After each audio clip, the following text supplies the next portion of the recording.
Share market में invest मत करिएगा, ये एक तुक्का था। हम कोई तुक्का नहीं लगा रहे, हम कुछ नहीं कर रहे। लाइफ के फ्यूचर प्रेडिक्शंस क्या है? मांगलिक और नॉन मांगलिक की शादी नहीं होनी चाहिए। की शादी किसी एनिमल से कराई जाती है। सब ठगने के तरीके हैं। किसी पेड़ से शादी करा दीजिए। जेमस्टोन्स बहुत काम करते हैं। एक प्लैनेट जो सबसे ज्यादा पैसा दे सकता है आपको, सबसे ज्यादा कलयुग में जो सक्सेस देता है वो राहु है। वो गोल्डन पीरियड होता है तांत्रिकों के लिए। One of the best metal to invest in. Waheguru ji का खालसा, श्री वाहेगुरु जी की फतेह। मैं सतप्रीत सिंह, आपका भाई, आपका होस्ट। आज की जो हमारी गेस्ट है वो है ज्योति वर्मानी जी। और मेरे स्टूडियो में जो ज्योति वर्मानी जी आई है, ये स्पेशल कॉल पे आई है, क्योंकि जहां तक मुझे याद आ रहा है, आज से सवा साल पहले मैम हमारे पास आई थी कुछ वॉलपेपर्स के लिए। तो बैठ के एक छोटा सा इंटरेक्शन हुआ था regarding share market by default. इन्होंने मुझे कहा था, भैया अभी ना आप कहीं शेयर मार्केट में इन्वेस्ट मत करिएगा, 2026 के स्टार्टिंग में एक बड़ा डाउनफॉल आ सकता है, वॉर की सिचुएशन बन सकती है। और उस समय बाय डिफॉल्ट, मैं सच बता रहा हूं, मैं अंदर ही अंदर हंसा था, क्या है ये एस्ट्रोलॉजी और एस्ट्रोलॉजी वाले बंदे कुछ भी कह जाते हैं। बट मैम को मैंने फाइनली परसों अप्रोच करा, दोबारा कॉल करके इनको अपने गेस्ट में बुलाया है एज अ गेस्ट। तो मैं जानना चाहूंगा ज्योति वर्मा, सबसे पहले तो बहुत बहुत शुक्रिया, आज आप हमारे स्टूडियो में एक स्पेशल कॉल पे एक टाइम निकाल के।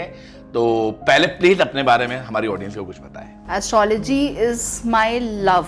जब मैंने जानती नहीं थी इस साइंस को, तो मुझे लगता था कैसे कोई किसी के बारे में बता सकता है, सिर्फ एक चार्ट देख के, एक पेपर देख के, कैसे डेट ऑफ बर्थ देख के बता सकता है। But now when I know, तो मुझे बहुत ही इंटरेस्टिंग लगता है। मुझे लगता है कि मैं लोगों की हेल्प करूं ताकि उन्हें भी आगे चीजें समझने में आसानी हो। तो ज्योति जी ये बताइएगा, जिस तरीके से आपने मेरे को एक बार बोला था कि भैया अभी पैसे इन्वेस्ट मत करिएगा, अभी बहुत कुछ हो सकता है, ये एक तुक्का था या एक साइंस? देखिए, एस्ट्रोलॉजी में तुक्का नहीं होता है। हर चीज प्लैनेट्स के हिसाब से होती है और प्लैनेटरी कॉम्बिनेशंस के हिसाब से होती है। जैसे अगर हम इस साल की बात करें, तो जैसा सबके आप सुन ही रहे होंगे कि ये सूर्य का साल है, 1 नंबर का साल है। तो सूर्य को जब हम एस्ट्रोलॉजी में बात करते हैं, सूर्य को हम राजा का दर्जा देते हैं कि वो राजा है। और राजा की अगर आप पर्सनैलिटी देखें तो बहुत सारे आभूषण पहन के बैठेगा और अथॉरिटी के साथ बैठेगा, और उसको अच्छा लगता है कि उसके खजाने में बहुत सारे जेवर होंगे, वो लोगों में बांटेगा भी। तो ये सब चीजें उसको पसंद आती हैं। तो वही चीजें देखते हो। अगर हम इस साल की बात करें, तो इस साल आप देख रहे हैं कि मेटल्स का रेट कहां से कहां जा रहा है जी।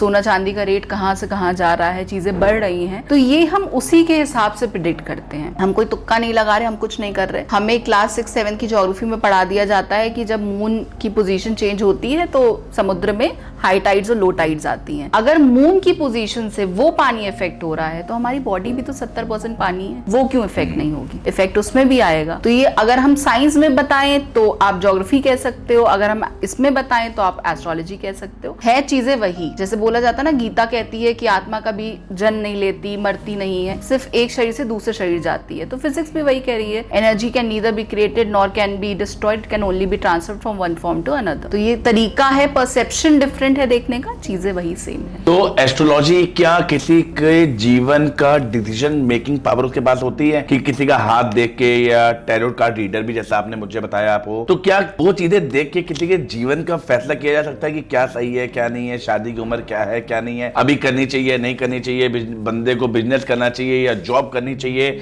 या लाइफ के फ्यूचर प्रेडिक्शंस क्या है, इसके लिए क्या कहना चाहेंगे? बिल्कुल कर सकते हैं और करना भी चाहिए। अगर हमें एक पता चल जाए, हमें ये तो पता हमें जाना कहाँ है, लेकिन अगर आप उसको रास्ते की तरह देखो एक, तो अगर आपको पता चल जाए कि उस रास्ते में गड्ढे हैं या नहीं है, ट्रैफिक है या नहीं है, आप उस हिसाब से रूट चुन सकते हो। अगर मैंने आज आपको बता दिया कि आपको यहाँ से मुंबई जाना है, आप इस समय की फ्लाइट ले लो, तो आपकी चॉइस है ये अब कि आप वो फ्लाइट में 2 घंटे का सफर करके जाओ, कि ट्रेन में आप पूरे 24 घंटे का सफर करके जाओ, या आप बाय बस ट्रैवल करना चाहो, दिस इज योर चॉइस। या आप चाहो कि मैं बाय रोड जाऊं और दिल्ली हॉल्ट लूं फिर मुंबई जाऊं, ये आपकी चॉइस है। लेकिन एज एन एस्ट्रोलॉजर मैंने आपको बता दिया कि आपकी लाइफ में आगे ये होने वाला है, आप इस तरह से उस जगह पे पहुंच सकते हो। This is the easy way out. Basically astrology को आप एक गाइडिंग टूल की तरह यूज करो कि आपकी लाइफ में कौन से टाइम पे कौन से इवेंट्स होने वाले हैं। जैसे अगर किसी शादी की हम बात करें, आपने बात की, तो जैसे लोग कहते हैं ना कि मांगलिक और नॉन मांगलिक की शादी नहीं होनी चाहिए, और उसके लिए लोग बहुत डराते भी हैं कि अगर मंगल की शादी नॉन मांगलिक से हो गई तो किसी की डेथ हो जाएगी, किसी पार्टनर की, या कुछ हो जाएगा। ऐसा नहीं होता है। ये लोग बताते हैं कोई मांगलिक है तो पहले उसकी शादी किसी एनिमल से कराई जाती है, उसके बाद किसी ह्यूमन बीइंग से करते हैं, कुछ ऐसा भी बताते हैं, ऐसा होता है क्या? वास्तविकता है सब ठगने के तरीके हैं, ऐसा नहीं होता है और ना ऐसा होना चाहिए। बेसिकली इसका लॉजिक क्या होता है कि जो मंगल वाला पर्सन है, जो मांगलिक पर्सन है, उसकी एनर्जी बहुत हाई होती है। हम जो देखते हैं फिजिकल फॉर्म में वही हम बोलते भी हैं कि मंगल लाल कलर का प्लैनेट है। लाल कलर गुस्से का कलर होता है, तो आपकी एनर्जी, जैसे आपने लाल पगड़ी पहनी है इसमें, तो आपकी एनर्जी बहुत हाई है। तो ये उसी से कनेक्टेड है कि इतनी हाई एनर्जी वाला इंसान अगर किसी ऐसे इंसान के साथ रहेगा जिसकी एनर्जी उतनी मैच नहीं कर रही है उससे, वो नॉन मांगलिक है, उसकी एनर्जी वैसी नहीं है, तो दोनों में कंपैटिबिलिटी इश्यूज आएंगे, शादी नहीं हो पाएगी। ये आज भी मुझे लगता है उन एरियाज में फॉलो होता है जहाँ एजुकेशन इतनी नहीं है कि पंडित ने बोल दिया कि आप मांगलिक हैं तो आप पहले किसी पेड़ से शादी करा दीजिए या किसी से शादी करा दीजिए। ये लॉजिक सही नहीं है। लॉजिक बेसिकली है कि कंपैटिबिलिटी कितनी है, क्योंकि मांगलिक में अक्सर ये देखा गया है, मैंने बहुत से कुंडलीज में देखा है कि कई बार ऐसे केसेस बनते हैं जहाँ शादियां 2 बार भी होती हैं, तो इसलिए कहा जाता है कि पहले आप पेट से करा दो, वो पहली शादी कंसिडर हो गई। कि अगर किसी को पहले एक्सपायर करने वाली बात आ ही रही है तो इस तरीके से पहली शादी हमने उसको मान लिया, दूसरी शादी आपने इस तरीके से कर ली। लेकिन ऐसा नहीं होता, आप कंपैटिबिलिटी देखिए। और अगर 2 शादियों का भी योग है तो उसके भी उपाय होते हैं, मांगलिक नॉन मांगलिक। जैसे लव मैरिजेस में है, लोग आते हैं कहते हैं नहीं हमें करनी ही है, अब आप उपाय बताओ, तो उसके भी उपाय होते हैं, पूजाएं होती हैं, बहुत चीजें होती हैं, बहुत उपाय रहते हैं। माँ बाप बता रहे कि भैया तुम्हारी कुंडली नहीं मिल रही है तो इसलिए शादी नहीं हो सकती, लेकिन वही ना, प्यार तो अंधा होता है, लोग बताते हैं, तो उसमें लोग कहते हैं कि नहीं हमको करनी है, तो मतलब उसके उपाय एस्ट्रोलॉजी के थ्रू होते हैं, हो सकते हैं। अगर वो पॉसिबिलिटीज अगर दिख रहा है कि हाँ किसी ना किसी तरीके से दोनों की कंपैटिबिलिटी मैच कर जाएगी तो हम उपाय करा देते हैं उन केसेस में। लेकिन अगर बिल्कुल ही ऐसा है कि नहीं हो सकती है तो फिर हम अवॉइड करने को बोलते हैं, क्योंकि लेटर ऑन मंगल अपना असर दिखाता जरूर है, अब वो किसी भी फॉर्म में दिखाए। चाहे ये भी केसेस होते हैं जब हस्बैंड एंड वाइफ शादी तो कर लेते हैं लेकिन वो सेपरेट रहते हैं, चाहे वो, जैसे आजकल आप देखो कि डिवोर्सेस इतने कॉमन क्यों हो रहे हैं, क्योंकि मैस्कुलिन एनर्जी, जो मंगल की एनर्जी, वो बहुत बढ़ रही है। इनफैक्ट लेडीज में भी अब, पहले के जमाने में होता था कि जो जितने काम होते थे वो मंगल वाले काम होते थे, यहाँ पेट्रियार्की का कोई रोल नहीं है, काम ही ऐसे होते थे कि उनमें मेहनत लगती थी, आपका बल लगता था, जैसे लकड़ी काटना हो गया, कुछ हो गया, तो ये कॉन्सेप्ट बनाया गया था कि भाई मर्द बाहर जाएगा, काम करेगा और औरत घर पे बैठेगी और घर संभालेगी। बट अब ऐसा नहीं है और ऐसा होना भी नहीं चाहिए। Everybody has their free will, अपनी चीजें करने की वो है, लेकिन क्योंकि मंगल की एनर्जी इतनी बढ़ रही है जिसकी वजह से लोगों में आप देख रहे हो कि पेशेंस खत्म होता जा रहा है, तो ये सब कॉन्सेप्ट्स वहीं से आ रहे हैं। It is a very detailed topic, लेकिन बेसिक चीजें यही हैं कि अगर मांगलिक और नॉन मांगलिक हैं तो आपको कुंडली मिलवानी चाहिए, देखना चाहिए कि कंपैटिबिलिटी किस हद तक चल रही है। बहुत कॉमन सी चीज होती है, हम हो आप हो, जब आज की डेट में मार्केट में घूम फिर रहे हैं, 10 लोगों का उठना बैठना हो रहा है, किसी ने हाथ में 2 अंगूठियां में कुछ पहनी है, किसी ने 10 तरीके के अलग जेम्स पहने हुए हैं। बेसिकली जो पत्थर कहा जाता है, किसी को कोई नाम दिया जाता है, कोई हरे रंग का, कोई नीले रंग का, कि भाई आप ये पहनो उससे आप शांत रहोगे। ये बेसिकली जेम स्टोन्स का या इन पत्थरों का एक वास्तविकता में एक बंदे के जीवन में क्या रोल है? जेमस्टोन्स बहुत काम करते हैं और जेमस्टोन्स बेसिकली आपके माइंडसेट पे काम करते हैं। अब एक तरीका ये भी आप कह सकते हैं कि आपको किसी ने बताया कि जेमस्टोन पहन लीजिए, आपने समझ लिया कि हाँ मैंने पहन लिया है, अब मेरी जिंदगी में सब अच्छा हो रहा है, तो आपकी सोच बदलती है, आप पॉजिटिव सोचने लगते हो, उस तरीके से भी काम करते हैं। दूसरा, इसके पीछे की जो साइंस है, जैसा हमने बात की थी कि अल्ट्रावायलेट रेज जो सन की हैं वो जेमस्टोन्स के थ्रू आपकी बॉडी में एंटर करती हैं। मोती की जो आपने बात की, लोग जनरली मोती का यही समझते हैं कि अरे शांत हो जाओ, मोती, अरे से गुस्सा बहुत आता है इसे मोती पहना दो। गुस्सा नहीं आ रहा है, मोती इज बेसिकली आपके मून का जेमस्टोन, वो आपके इमोशंस कंट्रोल करता है, आपके इमोशंस को मैनेज करने में हेल्प करता है, जिसकी वजह से आपको लगता है कि आप शांत हुए हो। वो माइंड का गेम, वो माइंड का गेम है, वो आपके इमोशंस को कंट्रोल कर रहा है, उस पे काम कर रहा है, उसके लिए आपको हील कर रहा है, तो आपका माइंडसेट धीरे धीरे चेंज हो रहा है। Moon is basically your emotions, पानी है किसी भी फॉर्म में, कभी भी आज अच्छा है कल बुरा हो गया, आज सब बहुत अच्छा लग रहा है कल फिर से खराब लगने लगेगा, तो वो उस तरीके से काम करता है। मोती बेसिकली, अगर हम सिर्फ मोती की बात करें तो मून को ठीक करने के और भी बहुत तरीके हैं। इट इज नॉट जस्ट कि आप मोती ही पहनो, एक बहुत ही सिंपल सा उपाय है। अगर आपको चंद्रमा अपना स्ट्रॉन्ग करना है तो आप चांदी की गिलास में पानी पीना शुरू करिए, उससे आपका चंद्रमा स्ट्रॉन्ग होगा, क्योंकि चांदी मून को रिप्रेजेंट करती है। आप कुछ नहीं कर पा रहे हैं तो आप सिंपली जाके चांद के नीचे थोड़ी टाइम के लिए, जैसे कहते हैं मून बाथ, आप जाइए, थोड़ी कोशिश कीजिए कि आप मेडिटेट कर पाए वहां पे बैठ के। It helps you calm down, आपके इमोशन स्ट्रॉन्ग होते हैं। मेडिटेशन कीजिए, जिससे भी आपको लगता है कि आपके इमोशंस कंट्रोल हो रहे हैं। पैसा कमाने के लिए कौन सा मोती कौन सा वो पत्थर पहने, ये बताइए। पैसा कमाने के लिए पत्थर नहीं, पैसा कमाने के लिए मेहनत काम करती है, इसके लिए मेहनत करिए। लेकिन हाँ, प्लानेट में जरूर बता सकती हूँ कि आज की डेट में अगर हम बात करें कलयुग में, तो एक प्लानेट जो सबसे ज्यादा पैसा दे सकता है आपको वो है राहु। और राहु के लिए गोमेद होता है, गोमेद आप पहन सकते हैं, लेकिन वो भी सबको सूट नहीं करता क्योंकि राहु बहुत नेगेटिव प्लानेट है, बहुत नेगेटिविटी अट्रैक्ट भी करता है। तो कई बार ऐसे होता है कि इंसान सोच ले कि मेरी राहु की दशा चल रही है, मैं गोमेद पहन लूं, तो हो सकता है आप पॉजिटिव की जगह आपको नेगेटिविटी आप अट्रैक्ट करने लगे उसके। तो ये डेट ऑफ बर्थ के अकॉर्डिंगली पहना ये जाता है? कुंडली के हिसाब से, कुंडली के हिसाब से कि आपके राहु कहाँ प्लेस्ड है, अच्छी पोजीशन में है कि नहीं है, उस हिसाब से पहना जाता है। लेकिन अगर राहु की आप बात करो तो आज की डेट में जो अगर हम ये बात भी कर रहे हैं इस समय, ये माइक, ये पॉडकास्ट, ये सोशल मीडिया ही है और ये राहु है। तो जितने भी लोग हैं आज जो आप देख रहे हो, सोशल मीडिया का इतना बड़ा इम्पैक्ट मार्केट में आ चुका है, वो राहु की वजह से, क्योंकि राहु कलयुग का प्लैनेट है और सबसे ज्यादा कलयुग में जो सक्सेस देता है वो, तो अपने राहु को आप खुश करिए। एक बहुत नॉर्मल सी सोच है, चाहे मैं हूँ, आप हो, हमारी ऑडियंस है, एडिटिंग टीम है, हर कोई ये कहता है कि मेरा जीवन बहुत अच्छा चल रहा था लेकिन अब अच्छा नहीं चल रहा, किस्मत को दोष ठहरा देते हैं। तो उसमें कोई एस्ट्रोलॉजी का लॉजिक है या कोई साइंस है या सचमुच कुछ ऐसे उनके कर्म है? इसको हम एस्ट्रोलॉजी से कैसे जोड़ते? देखिए, दशाएं तो डेफिनेटली होती हैं, अच्छी दशाएं होती हैं, बुरी दशाएं होती हैं। कोई ऐसा प्लैनेट है जिसकी आपका बहुत अच्छा प्लेस, जैसे शनि है, एक भारी प्लैनेट है शनि, क्योंकि बहुत स्लो मूविंग प्लैनेट है।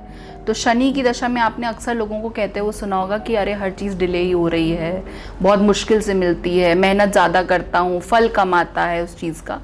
दैट इज़ बिकॉज कि शनि बहुत ही स्लो मूव करता है, तो वो अपने रिजल्ट्स भी बहुत स्लो देता है।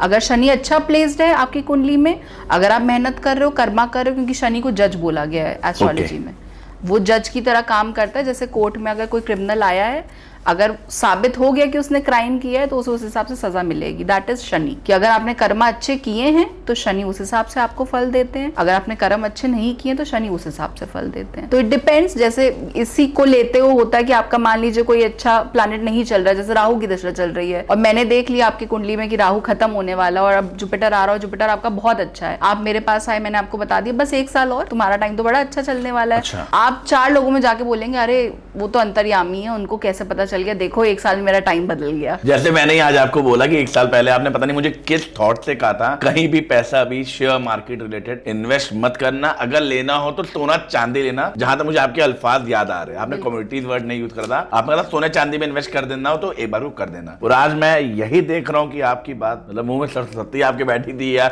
एस्ट्रोलॉजी थी या तुक्का था, मैं नहीं समझ पाया, बट आज मैं मानता हूँ एस्ट्रोलॉजी कुछ होती है, फैक्ट है। अच्छा ये बताइएगा ज्योति जी, मैंने ह्यूमर तोड़े है या कभी कभार कोई यूट्यूब वीडियो में देखा है, मुझे एक्चुअली पूरी इसकी नॉलेज नहीं है, बताते जो फेस्टिवल का रोल्स होता है, जैसे मैं कहूँ होली टू दिवाली या दिवाली की रात, इससे रिलेटेड एस्ट्रोलॉजी कुछ होती है, क्या है बेसिकली वो? दिवाली एक्चुअली वो टाइम होता है जब सूर्य का नीच का टाइम चल रहा होता है, सूर्य की पावर कम हो जाती है, तभी हम देखते हैं कि सर्दी, हम फिजिकल फॉर्म में भी वही देख रहे हैं, हमारा वेदर भी चेंज हो रहा है, गर्मियों से हम ठंडियों की तरफ बढ़ रहे हैं। दिवाली की जो रात होती है वो साल की सबसे बड़ी अमावस्या की रात होती है, उस समय सबसे ज्यादा कहते हैं अंधेरी रात होती है दिवाली, उस समय सबसे ज्यादा नेगेटिविटी, सबसे ज्यादा तंत्र जो आप देखते हो दिवाली वाली नाइट में, दिवाली वाली नाइट में सबसे ज्यादा चीजें उसी समय होती हैं। वो गोल्डन पीरियड होता है तांत्रिकों के लिए, आप कह सकते हो, किसी के ऊपर भी जो भी क्रियाएं करानी है, जो भी कराना है, वो दिवाली के टाइम पे होता है। अब लोगों को इकट्ठा ये बताना, दुनिया में दिवाली ऑलमोस्ट हर जगह मनाई जाती है, अब इतनी सारे लोगों को इकट्ठा बताना कि क्योंकि इतनी नेगेटिव